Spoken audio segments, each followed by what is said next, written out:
ওকালতি আমার পেশা, কিন্তু অ্যাথলেটিক্স আমার নেশা। 10-5টা চার দেওয়ালের মধ্যে ব্যস্ত থাকার পর শারীরিক কসরত করার সময় পাই কেবল সন্ধেবেলায়। অফিস পাড়ায় বদ্ধ পরিবেশ থেকে বেরিয়ে যখন হ্যামস্টেড বা হাইগেটের দিকে একটু উঁচু জায়গায় রাতের দিকে হাঁটতে যাই, তখন মুক্ত হাওয়া সেবনে শরীর মন দুই তাজা হয়ে ওঠে। এইরকমই এক সন্ধেবেলায় নিরুদ্দেশ ভ্রমণে আমার সঙ্গে ফেলিক্স স্ট্যানফোর্ডের প্রথম আলাপ হয়। আর এই আলাপ থেকেই আমার জীবনের সবচেয়ে রহস্যময় অভিজ্ঞতার আস্বাদ পাই। মাসটা ছিল এপ্রিল বা মে, সাল 1894। সেদিন হাঁটতে হাঁটতে চলে গেছি লন্ডনের প্রায় উত্তর সীমায়। রাস্তার দুদিকে গাছের সারি আর বাংলো বাড়ি। বসন্তকালের মনোরম সন্ধ্যায় আকাশ পরিষ্কার, চাঁদের আলোয় সব কিছুই সুন্দর লাগছিল। আমি তখন বহু মাইল হেঁটে ধীরে সুস্থে চারিদিক দেখতে দেখতে ফেরা শুরু করেছি। এক মনে হাঁটছি, হঠাৎ আমার একটা বাড়ির দিকে নজর গেল। বাড়িটা বেশ বড়, রাস্তা থেকে একটু পিছিয়ে। সামনে বেশ কিছুটা ফাঁকা জমি। এমনিতে বাড়িটা আধুনিক ঢঙে বানানো, কিন্তু আশপাশের বাড়ির তুলনায় বেশ জৌলুসহীন। রাস্তার ধারের বাড়িগুলো সবই এক লাইনে দাঁড়িয়ে। শুধু এই বাড়িটার সামনের জায়গাটুকু খালি থাকার জন্য বাড়িটাকে একটু বেখাপ্পা লাগছিল। নিশ্চয়ই কোনো বড়লোক ব্যবসায়ীর বাগান বাড়ি। শহর হয়তো তখনও এত দূর এসে পৌঁছয়নি। ধীরে ধীরে লন্ডন শহরের লাল ইটের বাড়ির অক্টোপাস এই অঞ্চলটুকুকে গ্রাস করেছে। আর কিছুদিন পরেই হয়তো এই অক্টোপাস বাড়িটার সামনের ফাঁকা জায়গাটুকু হজম করে নেবে, আর এখানে মাথা তুলবে বছরে 80 পাউন্ড ভাড়ার 1 ডজন ছোট ছোট বাড়ি। আমি যখন এসব ভাবছি, তখন হঠাৎই একটা ঘটনা আমার মনকে অন্যদিকে ঘোরালো। ঘোড়ায় টানা 4 চাকার একটা নড়বড়ে গাড়ি ক্যাঁচ ক্যাঁচ আওয়াজ করতে করতে দ্রুত বেগে ছুটে আসছিল। আর উল্টো দিকে দেখা যাচ্ছিল একটা সাইকেলের মলিন আলো। চাঁদের আলোয় ভেসে যাওয়া এই লম্বা রাস্তায় মাত্র 2টি বাহনই চলমান অবস্থায় ছিল। কিন্তু তবুও যেমন আটলান্টিকে একটা সময় 2টো জাহাজে ধাক্কা লাগে, ঠিক তেমনই আশ্চর্য নিপুণতায় গাড়িটার সঙ্গে সাইকেলের লাগলো জোর ধাক্কা।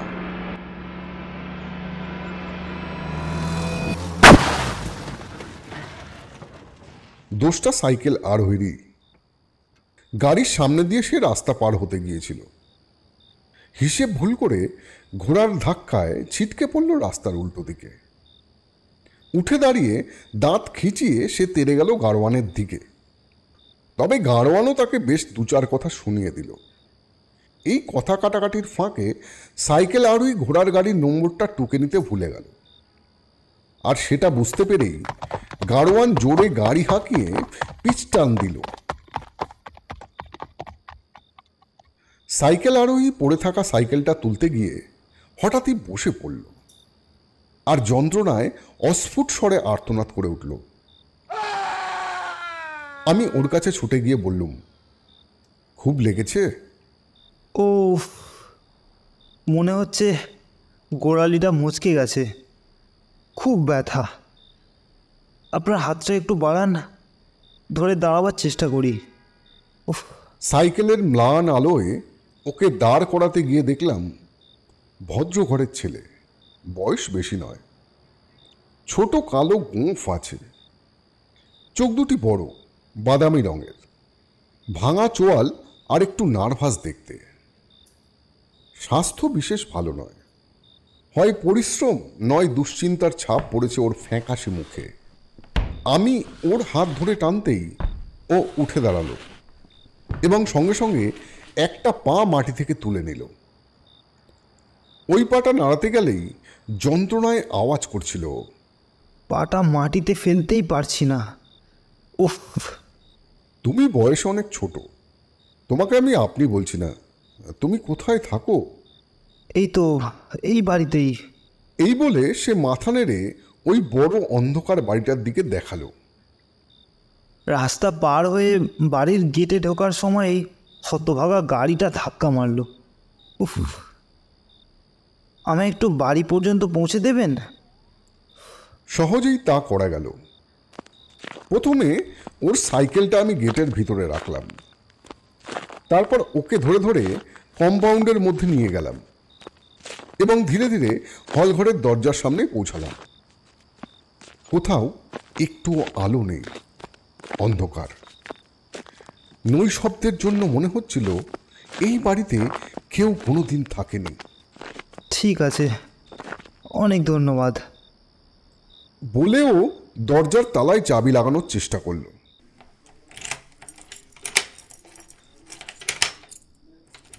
আমি বললাম, এই দাঁড়াও, তোমাকে ঠিকমতো ঘরের ভিতরে পৌঁছে দিই আমি।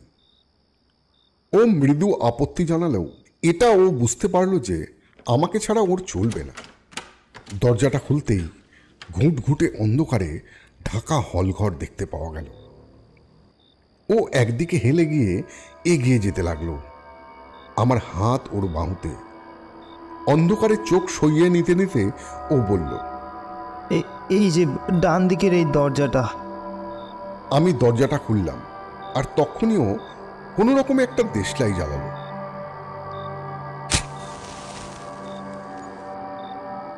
টেবিলের ওপর একটা বাতি ছিল, দুজনে মিলে সেটা জ্বালালাম। এখন আমি একদম ঠিক, আপনি যেতে পারেন। শুভরাত্রি।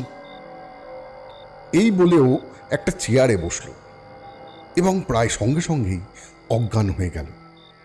আমি একটু দ্বিধায় পড়ে গেলাম, ছেলেটিকে এভাবে ছেড়ে যায় কি করে? ওকে দেখে মনে হচ্ছিল ও হয়তো মারাই গেছে। একটু পরে ওর ঠোঁটটা কেঁপে উঠল, বুকের একটু ওঠানামা দেখা গেল, কিন্তু ওর আধভোজা চোখ দুটি একেবারে সাদা এবং ওর শরীর ফ্যাকাশে লাগছিল। আমার একার পক্ষে পরিস্থিতি সামাল দেওয়া কঠিন, তাই ঘন্টা বাজানোর দড়িটায় একটা জোরে টান দিলাম এবং বহু দূরে ঘন্টা বাজার আওয়াজ শুনতে পেলাম, কিন্তু কেউ এলো না। আস্তে আস্তে ঘন্টার আওয়াজ স্তব্ধ হয়ে গেল, অথচ কোনো মানুষের কথা বা পায়ের শব্দ শুনতে পেলাম না। একটু অপেক্ষা করে আবার ঘন্টা বাজালাম, কিন্তু ফলের কোনো হেরফের হলো না। নিশ্চয়ই কাছাকাছি কেউ আছে। এই ছেলেটি নিশ্চয়ই এত বড় বাড়িতে একা থাকে না। বাড়ির লোকদেরকে ওর অবস্থা জানানো দরকার। তারা যদি ঘন্টার আওয়াজে সাড়া না দেয়, আমাকেই তাদের খুঁজে বের করতে হবে। আমি বাতিটা হাতে নিয়ে তাড়াতাড়ি ঘরের বাইরে গেলাম এবং যা দেখলাম তা বিস্ময়কর। পুরো হলঘরটা খালি, সিঁড়িগুলো কার্পেটহীন ও ধুলোয় ঢাকা। দেখলাম তিনটে দরজা, তিনটে বড় বড় ঘরে যাওয়ার জন্য। তিনটে ঘরেই কার্পেট বা পর্দা নেই। ওপরে মাকড়সার জাল ও দেয়ালে শ্বেতা পড়া দাগ। নিস্তব্ধ শূন্য ঘরগুলোতে আমার পায়ের আওয়াজের প্রতিধ্বনি শুনতে পাচ্ছিলাম। তারপর ভিতরের প্যাসেজে গিয়ে রান্নাঘরের দিকে এগোলাম। এখানে নিশ্চয়ই কাউকে দেখতে পাওয়া যাবে। হয়তো আশেপাশের কোনো ঘরে কেয়ারটেকারকে দেখতে পাব, কিন্তু কোথাও কেউ নেই, সব খালি। হতাশ হয়ে আরেকটি দালান ধরে এগোতে লাগলাম, কিন্তু সেখানে অন্য একটা বিস্ময় অপেক্ষা করছিল আমার জন্য। দালানটা শেষ হয়েছে একটা বড় বাদামি রঙের দরজার সামনে, আর দরজার চাবির ফুটোর ওপর প্রায় 5 সিলিং মুদ্রার মাপের একটা লাল মোমের সিল লাগানো। সিলটা নিশ্চয়ই বহুকাল আগের, কারণ সেটি বিবর্ণ হয়ে গেছে। তার উপরে ধুলোর পলেস্তারা। দরজার দিকে তাকিয়ে ভাবছি ঘরের ভিতর কি থাকতে পারে। এমন সময় শুনলাম কেউ আমাকে ডাকছে। দৌড়ে গিয়ে দেখি ছেলেটা চেয়ারে বসে আছে। ঘরে আলো না থাকাতে ও বেশ অবাক হয়ে গেছে। আপনি ঘরের বাতিটা নিয়ে কেন চলে গেছিলেন? আমি লোকজন খুঁজছিলাম তোমার সাহায্যের জন্য। আমি এই বাড়িতে একাই থাকি। তোমার শরীর খারাপ হলে তো খুব মুশকিল হয়ে যাবে। হঠাৎ কেমন জ্ঞান হারিয়ে ফেলেছিলাম। আসলে আমার মায়ের থেকে উত্তরাধিকার সূত্রে দুর্বল হার্ট পেয়েছি। ব্যথা পেলে বা আবেগবশত এরকম হয়। মনে হয় মায়ের মতো এতেই আমার মৃত্যু হবে। আচ্ছা, আপনি কি ডাক্তার? না, আমি উকিল। আমার নাম ফ্রাঙ্ক অল্ডার। ও, আমি ফেলিক্স ফেলিক্স টনিফোর্ড। ভালোই হলো আপনার সঙ্গে আলাপ হয়ে। আমার বন্ধু মিস্টার পার্সিবাল বলছিলেন আমাদের শিগগিরই একজন উকিল লাগবে। বেশ তো।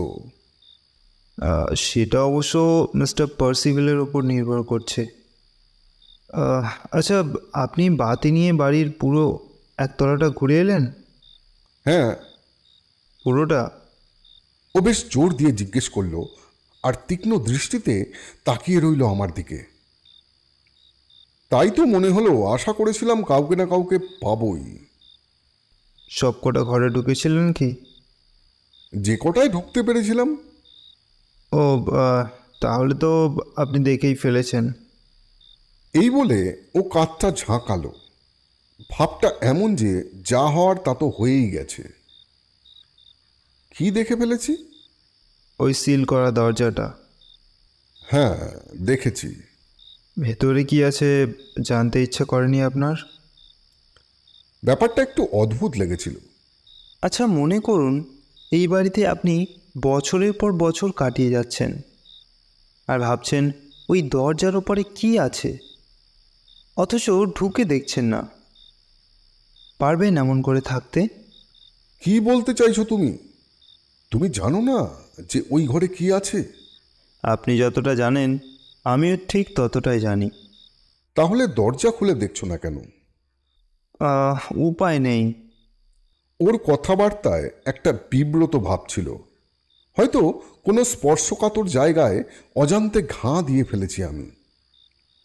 এমনিতে আমার সাধারণ শোকের মতো অহেতুক কৌতূহল কম, কিন্তু এখানকার যা ব্যাপার তাতে আমার কৌতূহল তীব্র হয়ে উঠেছে। যাই হোক, এ বাড়িতে আর বেশিক্ষণ থাকার মতো কোনো অজুহাত আপাতত আমার কাছে নেই, কেননা ছেলেটি প্রায় সুস্থ হয়ে উঠেছে। আমি তাই উঠে পড়লাম। আপনার কি তাড়া আছে? না, আমার এখন এমন কিছু কাজ নেই। তাহলে খানিকক্ষণ থাকুন না আমার সঙ্গে। আসলে একেবারে একা থাকি, কাজকর্মও কিছু নেই। লন্ডনে হয়তো এমন কোনো লোক পাবেন না যে আমার মতো জীবন কাটায়। কারো সঙ্গে কথাবার্তা বলার সুযোগও তো পাই না। আমি ছোট্ট ঘরটির চারিদিকে দেখলাম। সাজানো গোছানো বিশেষ নয়। একটা সোফা কাম বেড একদিকে রাখা। মাথায় ঘুরছে এই বিশাল শূন্য বাড়িটা, আর বিশেষত সেই সিল লাগানো রহস্যময় দরজাটা। প্রায় অপ্রাকৃত একটা পরিবেশ। ইচ্ছা করছিল আরও একটি খোঁজ খবর নিই। হয়তো আর খানিকক্ষণ থাকলেই জানতে পারবো আরও কিছু। ওকে বললাম যে আমার কিছুক্ষণ থাকলে ভালোই লাগবে। দেখুন, সাইড টেবিলে ড্রিঙ্কসের ব্যবস্থা আছে। আমি তো হাঁটতেই পারছি না, সুতরাং হেল্প ইয়োর সেলফ। আর ট্রেতে চুরুট রাখা আছে, আমিও একটু চুরুট খাবো। এবার বলুন, আপনি তো উকিল মিস্টার অল্ডার। হ্যাঁ। আর আমি কিছুই নই। পৃথিবীর চেয়ে সবচেয়ে অসহায় জীব আমি। লাখপতির সন্তান। বিশাল সম্পত্তি আমার অধিকারে আসবে এই আশায় বড় হয়েছি। আর দেখুন আজ আমি কি, কপরদক্ষিণ সম্পূর্ণ বেকার। ভাগ্যের কি পরিহাস! আমি এই বিশাল বাড়ির মালিক, যে বাড়ির ঠিকমতো রাখার সামর্থ্যও আমার নেই। ছোট্ট এক চিলতে জমি গাধার বদলে ঘোড়া দিয়ে চাষ করানোর মতো হয়তো একটা কুঁড়ি ঘরই আমার পক্ষে যথেষ্ট। তাহলে বাড়িটা বিক্রি করে দিচ্ছ না কেন? সম্ভব নয়। তাহলে ভাড়া দিয়ে দাও। তারও উপায় নেই।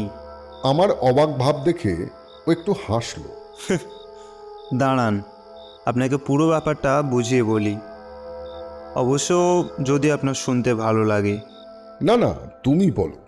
আসলে আপনি আজ আমার যে উপকারটা করলেন তার সামান্য প্রতিদান হিসেবে অন্তত আপনার কৌতূহলটুকু তো মেটাতে পারি। আপনি হয়তো আমার বাবার নাম শুনে থাকবেন, বিখ্যাত ব্যাংকার স্ট্যানেলস স্ট্যানিফোর্ড। ব্যাংকার স্ট্যানিফোর্ডের নাম সঙ্গে সঙ্গে আমার মনে পড়ে গেল। 7 বছর আগে হঠাৎ করে তার দেশ ছেড়ে চলে যাওয়া নিয়ে অনেক কেচ্ছা কেলেঙ্কারি রটেছিল। বুঝতে পারছি, আমার বাবার কথা আপনার মনে পড়ছে। বাবা তার বেশ কিছু বন্ধুর টাকা সারটায় লাগিয়েছিলেন। সেই টাকা ডুবে যাওয়ায় বন্ধুদের এড়াতে দেশ ছেড়ে পালিয়ে যান। খুব নম্র স্বভাবের সংবেদনশীল মানুষ ছিলেন বাবা। আইনত তিনি কোনো অপরাধ করেননি, কিন্তু পুরো ব্যাপারটায় তিনি এত মর্মাহত হয়েছিলেন যে নিজের পরিবারের লোকদেরও মুখ দেখাতে চাননি। পরে তিনি বিদেশ বইয়ে মারা যান। কোথায় মারা যান তাও আমরা জানি না। তোমার বাবা মারা গেছেন? আমার কাছে বাবার মৃত্যুর কোনো প্রমাণ নেই, কিন্তু সারটায় লগ্নি করা সেই টাকা আবার উদ্ধার হয়েছে। বেঁচে থাকলে উনি নিশ্চয়ই সসম্মানে ফিরে আসতেন, কিন্তু মনে হয় গত 2 বছরের মধ্যে কোনো এক সময় তার মৃত্যু হয়েছে। গত 2 বছরের মধ্যে কেন? কেননা 2 বছর আগেও তার চিঠি পেয়েছি। চিঠিতে উনি ওর ঠিকানা জানাননি? চিঠিটা এসেছিল প্যারিস থেকে, কিন্তু কোনো ঠিকানা ছিল না। ওই সময়ে আমার মা মারা যান, তখনই বাবার চিঠিটা এসেছিল। আমাকে কিছু উপদেশ আর কিছু নির্দেশ দিয়েছিলেন। তারপর থেকে আর কোনো খবর নেই। তার আগে কখনো কোনো বাবার খবর পেয়েছিলে? হ্যাঁ, এবং সিল লাগানো দরজার রহস্যের শুরু তখনই। টেবিলটা একটু আমার দিকে ঠেলে দিন, এখানেই আমার বাবার চিঠিগুলো রাখা আছে। মিস্টার পার্সিবল ছাড়া আপনিই একমাত্র ব্যক্তি যিনি এই চিঠিগুলো দেখছেন। কিছু মনে করো না। মিস্টার পার্সিভাল কে? উনি ছিলেন বাবার একান্ত সচিব এবং প্রথমে মায়ের ও পরে আমার বন্ধু এবং উপদেষ্টা। মিস্টার পার্সিবল না থাকলে আমাদের যে কী অবস্থা হতো, হ্যাঁ, তা ভাবতেও পারি না। উনি ছাড়া বাবার চিঠিগুলো আর কেউ দেখেননি। এ দেখুন, প্রথম চিঠি 7 বছর আগে লেখা, দেশ ছাড়ার দিন। নিজেই পড়ে নিন। আমি চিঠিটা পড়তে শুরু করলাম। তোমাকে আমার ব্যবসার ব্যাপারে কখনো কিছু বলিনি, কেননা ডক্টর উইলিয়াম আমায় বলেছিলেন তোমার হার্ট খুব দুর্বল, কোনো রকম উত্তেজনা তোমার পক্ষে বিশেষ ক্ষতিকারক হবে। কিন্তু এখন পরিস্থিতি এমন যে তোমাকে বলতে বাধ্য হচ্ছি, আমার ব্যবসার অবস্থা খুব খারাপ। এই কারণে আমি কিছুদিনের জন্য তোমাকে ছেড়ে চলে যাচ্ছি, তবে অবশ্যই যত শীঘ্র সম্ভব চলে আসব। আমাদের এই বিচ্ছেদ অতি অল্প সময়ের জন্য, সুতরাং এ নিয়ে ভেবে তুমি শরীর খারাপ করো না। আমার একটা বিশেষ অনুরোধ আছে, চেষ্টা করো কোনো মতেই যেন এই অনুরোধ পালনে কোনো অন্যথা না হয়। লনে যাওয়ার প্যাসেজে আমার যে ডার্ক রুমটা আছে, যেখানে আমার ফটোগ্রাফির কাজ করি, সে ঘরে এমন কিছু জিনিস আছে যেগুলি আমি গোপন রাখতে চাই। তবে সেগুলোর মধ্যে কিন্তু কোনো রকম কলঙ্কজনক কিছু জড়িয়ে নেই। তা সত্ত্বেও আমি চাই তুমি আর ফেলিক্স অবশ্যই আমার এই অনুরোধ রাখবে। ফেলিক্সের বয়স যখন 21 বছর হবে, তখনও এই ঘরে ঢুকতে পারে, তার আগে নয়। এখন তোমার কাছ থেকে বিদায় নিই। আমার এই অল্প দিনের অনুপস্থিতিতে যে কোনো ব্যাপারে পরামর্শ নিতে মিস্টার পার্সিভালের সঙ্গে যোগাযোগ করো। ওর ওপর আমার অগাধ আস্থা।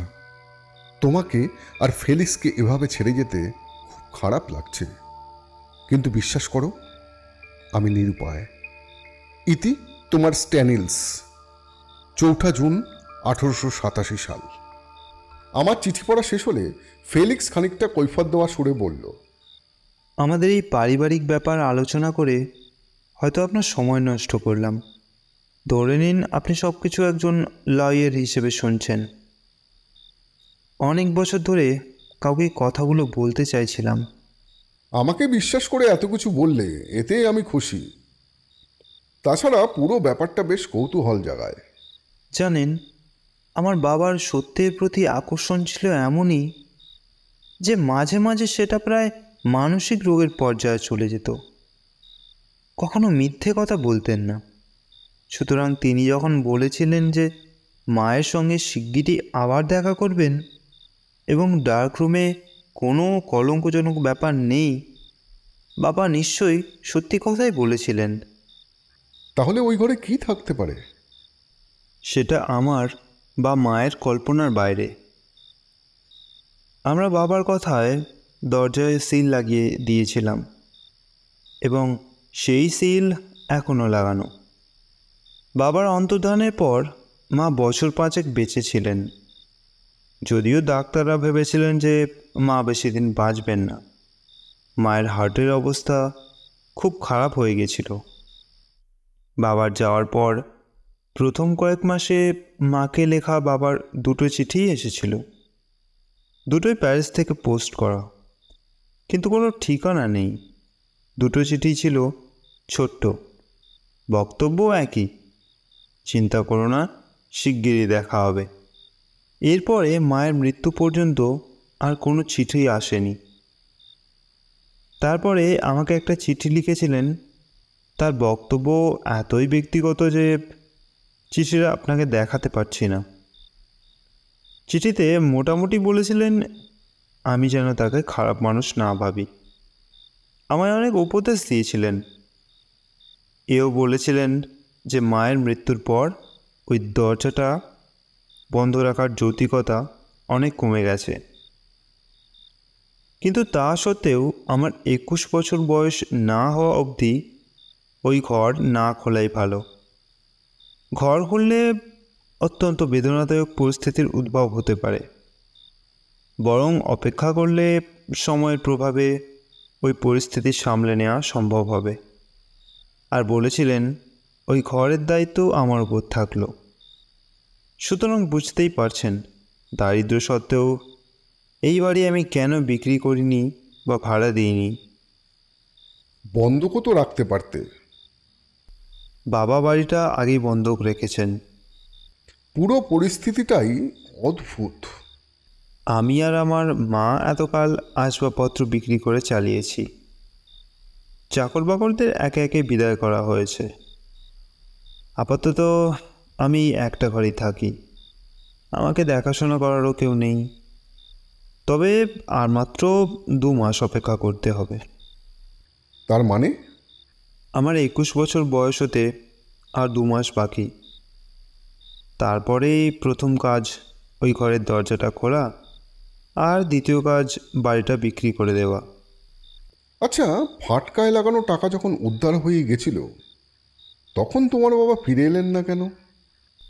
বাবা নিশ্চয়ই ততদিনে গত হয়েছিলেন। আচ্ছা, তুমি বললে দেশ ছেড়ে যাওয়ার আগে তোমার বাবা আইনত দণ্ডনীয় কোনো অপরাধই করেননি। হ্যাঁ। তাহলে তোমার মাকে সঙ্গে নিয়ে যাননি কেন? জানি না। নিজের ঠিকানা গোপন রাখার কারণটাই বা কী হতে পারে? তাও বলা কঠিন। মা মারা গেলেন, তাঁর শেষকৃত্য হয়ে গেল, তবুও তোমার বাবা কেন ফিরে এলেন না? জানি না। দেখো, একজন পেশাদার উকিল হিসেবে তোমাকে এইটুকু বলতে পারি যে তোমার বাবার দেশ ছেড়ে পালিয়ে যাওয়ার পেছনে অবশ্যই কোনো গুরুতর কারণ ছিল, যদিও তার বিরুদ্ধে কোনো অপরাধের প্রমাণ ছিল না। তিনি হয়তো জানতেন কোনো প্রমাণ পাওয়া গেলে ব্যাপারটা থানা আদালত অবধি গড়াতে পারে। সুতরাং তিনি দেশের বাইরে চলে যাওয়াটাই সমীচীন মনে করেছেন। এছাড়া তো আর কোনো যুক্তিগ্রাহ্য ব্যাখ্যা আমি দেখতে পাচ্ছি না। ফেলিক্স স্বভাবতই একটু ক্ষুণ্ণ হলো। আমায় ঠান্ডা গলায় বলল, আপনি আমার বাবাকে চিনতেন না। যখন আমাদের ছেড়ে যান তখন আমি খুবই ছোট্ট, কিন্তু বিশ্বাস করুন, বাবাই আমার আদর্শ। বাবার দোষ ছিল একটাই, তিনি একটু স্পর্শকাতর মানুষ ছিলেন আর নিজের স্বার্থ নিয়ে কখনো ভাবেননি। তার মাধ্যমে কারুর আর্থিক ক্ষতির কথা তিনি ভাবতেই পারতেন না। তাঁর আত্মসম্মান বোধ ছিল অত্যন্ত প্রখর। সুতরাং তার অন্তর্ধানের কারণ খুঁজতে গিয়ে তার এই চারিত্রিক বৈশিষ্ট্যগুলো ভুলে গেলে চলবে না। কিছু মনে করো না, আমি তো বাইরের লোক, একটা নিরপেক্ষ মত দিলাম মাত্র। যাক, এবার উঠি, অনেকটা হাঁটতে হবে এখন। সমস্ত ঘটনাটা এমনই যে এর শেষটুকু জানার কৌতূহল থাকবে আমার। আপনার কার্ডটা রেখে যান। কার্ড রেখে শুভরাত্রি জানিয়ে রওনা দিলাম।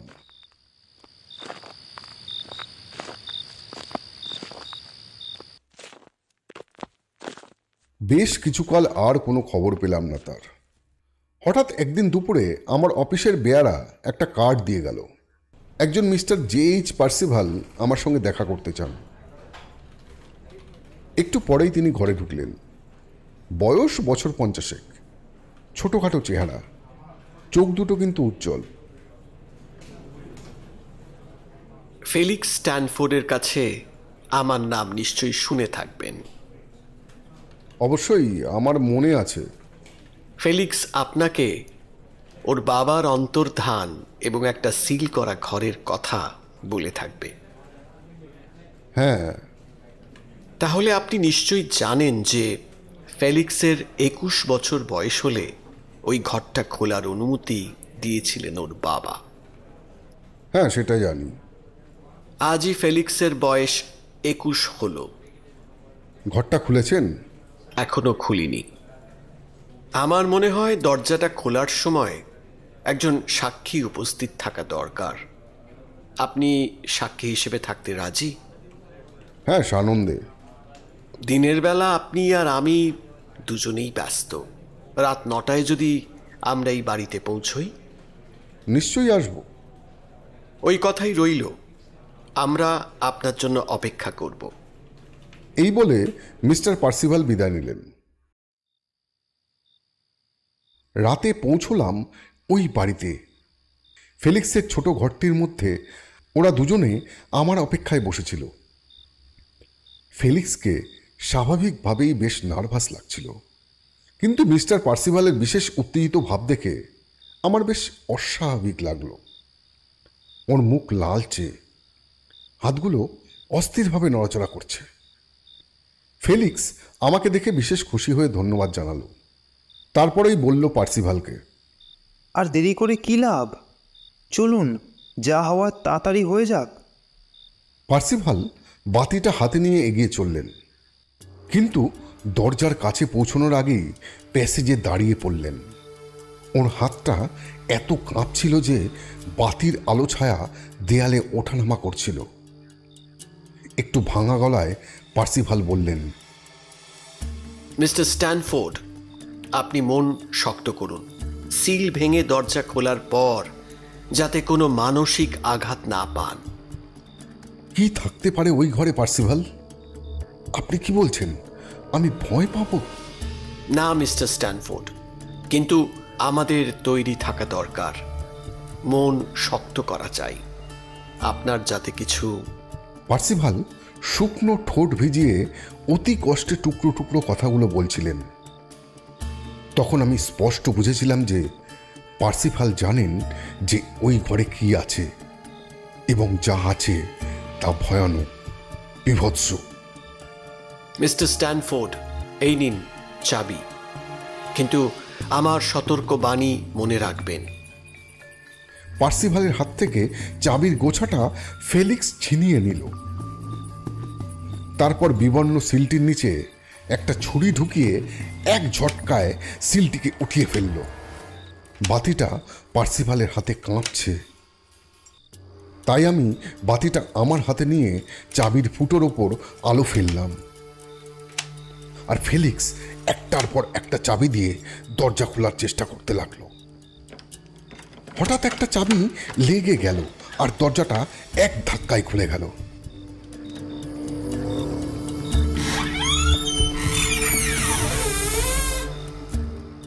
আর তারপরেই ফেলিক্স ঘরের ভিতরে এক পা গিয়েই একটা আর্ত চিৎকার করে জ্ঞান হারিয়ে আমার পায়ের কাছে এসে পড়ে গেল।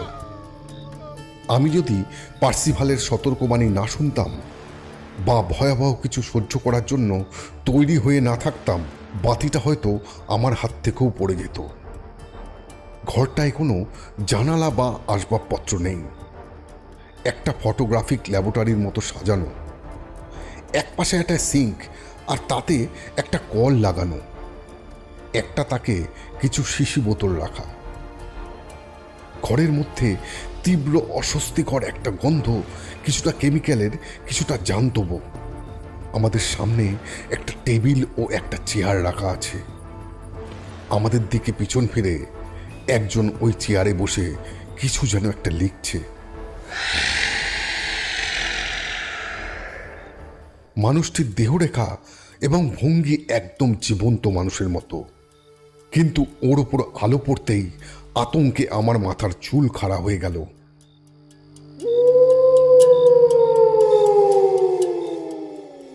লোকটির ঘাড় আমার কবজির মতো সরু, ঘাড়ের চামড়া কোঁচকানো কালো, তার শরীরের ওপর ধুলোর পুরো প্রলেপ পড়ে হলদেটে হয়ে গেছে। চুল কাঁধ হলদে কুচকে যাওয়া হাত, সবেতেই ধুলোর প্রলেপ। মাথাটি ঝুঁকে বুকের ওপর, আর কলমটি একটা বিবর্ণ কাগজের ওপর পড়ে আছে। হায় মিস্টার স্ট্যানফোর্ড, আমার মালিক। পার্সিভাল কেঁদে উঠলেন, তার চোখ দিয়ে জল পড়তে লাগলো। ইনি মিস্টার স্ট্যানি স্ট্যানফোর্ড? আমি অবাক বিস্ময়ে জিজ্ঞাসা করলাম। এইখানে উনি 7 বছর বসে আছেন, 7টি বছর। কেন এমন করলেন উনি?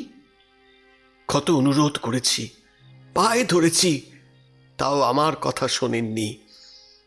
দেখুন দেখুন, টেবিলে একটা চাবি পড়ে আছে। ভেতর থেকে দরজায় চাবি লাগিয়ে দিয়েছিলেন। ওই দেখুন, কিছু একটা লিখে রেখেছেন, ওটা দেখতে হবে। হ্যাঁ, ওই কাগজটা নিয়ে নিন, আর ভগবানের দোহাই এই ঘর থেকে বেরিয়ে আসুন। এই ঘরের হাওয়া বিষাক্ত। আসুন স্ট্যানিফোর্ড, বেরিয়ে আসুন।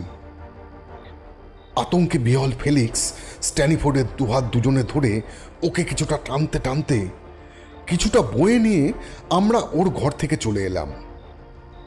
জ্ঞান ফিরে এলে ফেলিক্স বলল, উনি আমার বাবা, মৃত্যু অবস্থায় চেয়ারে বসে। পার্সিভাল, আপনি নিশ্চয়ই সব কিছু জানতেন, তাই তাই আপনি ওই ঘরে ঢোকার আগে আমাকে সতর্ক করেছিলেন। হ্যাঁ মিস্টার স্ট্যানফোর্ড, আমি জানতাম। আমি ভালো ভেবেই সবকিছু করেছি, কিন্তু আমার অবস্থাটা একটু বিবেচনা করে দেখুন তো। 7 বছর ধরে আমি জানি আপনার বাবা ওই ঘরে মৃত হয়ে পড়ে আছেন। আপনি সব কিছু জেনেও আমাদের কিচ্ছু বলেননি? আমার উপর রাগ করবেন না মিস্টার স্ট্যানফোর্ড। আবার বলি, এই ঘটনায় আমার ভূমিকাই সবচেয়ে কঠিন ছিল। ওহ, আমার মাথা ঘুরছে, কিচ্ছু বুঝতে পারছি না। এই বলে ফেলিক্স টলতে টলতে গিয়ে বোতল থেকে খানিকটা ব্র্যান্ডি খেলো। আমার মাকেও আমাকে লেখা বাবার চিঠিগুলো কি তাহলে জাল? না, চিঠিগুলো আপনার বাবাই লিখেছিলেন এবং আপনাদের ঠিকানাও ওরই হাতে লেখা। আমাকে ওগুলো দিয়েছিলেন ডাকবাক্সে ফেলার জন্য।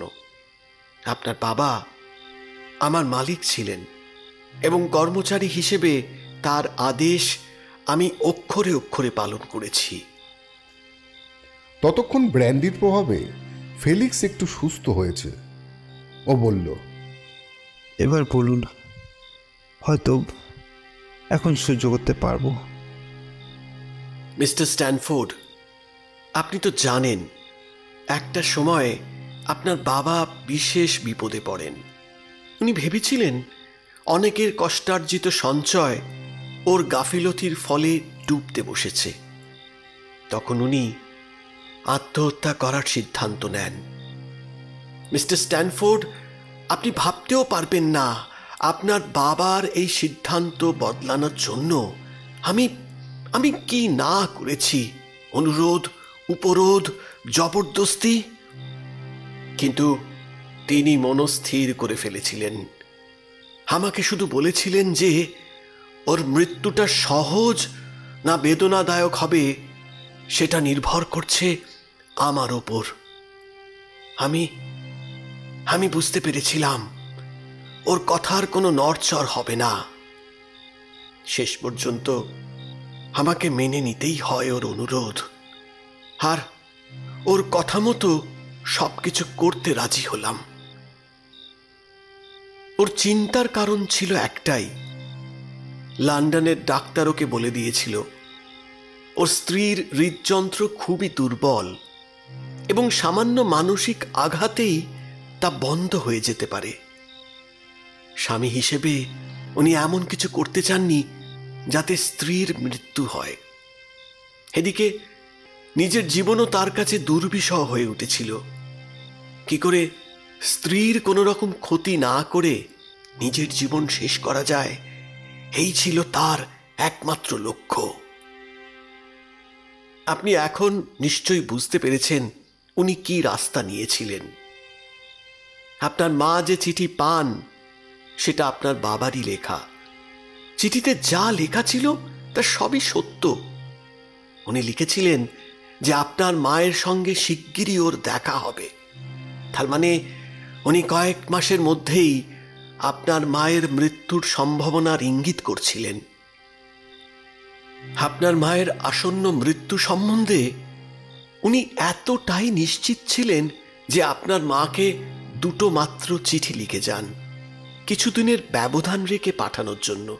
কিন্তু আপনার মা 5 বছর বেঁচে ছিলেন, আর তাকে পাঠানোর জন্য আর কোনো চিঠিও ছিল না।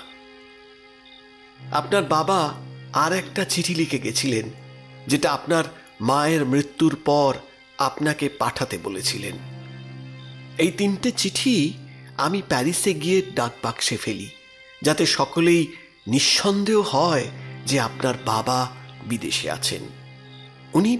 উনি আমাকে বলে গেছিলেন কাউকে কিছু না জানাতে। তাই আমি চুপ করে থেকেছি। আমি তার বিশ্বস্ত কর্মচারী ছিলাম। উনি ভেবেছিলেন 7 বছর পরে ওর মৃত্যুর খবর পেলে ওর বন্ধু বান্ধব, আত্মীয় স্বজন শোকটা অনেক সহজেই সামলে নেবে। উনি সর্বদা সবাইয়ের সুযোগ সুবিধে ভেবে কাজ করতেন। আমি চুপচাপ খানিকক্ষণ পার্সিভালের কথা শুনছিলাম। নৈশব্দ ভেঙে প্রথমে কথা বলল ফেলিক্স। আপনার কোনো দোষ নেই পার্সিভাল। আপনি আমার মাকে মানসিক আঘাত থেকে রক্ষা করেছেন এবং তাই উনি আর কটা বছর বেঁচে ছিলেন। ওই কাগজটা কি? আপনার বাবার মৃত্যুর সময় এইটাই লিখেছিলেন। পড়ে শোনাবো? পড়ুন। বিষটা খেয়েছি, বুঝতে পারছি তা আমার শিরায় শিরায় ছড়িয়ে পড়েছে। অনুভূতিটা অদ্ভুত, কিন্তু কোনো যন্ত্রণা নেই। আমার ইচ্ছা অনুযায়ী যদি সবকিছু করা হয়, তাহলে এই লেখা যখন কেউ পড়বে ততদিনে আমার মৃত্যুর পর কয়েক বছর কেটে যাবে। আমার কাছে যারা লগ্নির জন্য টাকা দিয়েছিল তারা এতদিনে নিশ্চয়ই আমার প্রতি তাদের বিরূপতা বলে গিয়েছে। আর ফেলিক্স, তুমি এই পারিবারিক কলঙ্কের জন্য আমাকে ক্ষমা করো। ঈশ্বর আমার এই ক্লান্ত আত্মাকে বিশ্রাম দিন। আমরা 3জনেই বলে উঠলাম, তাই হোক।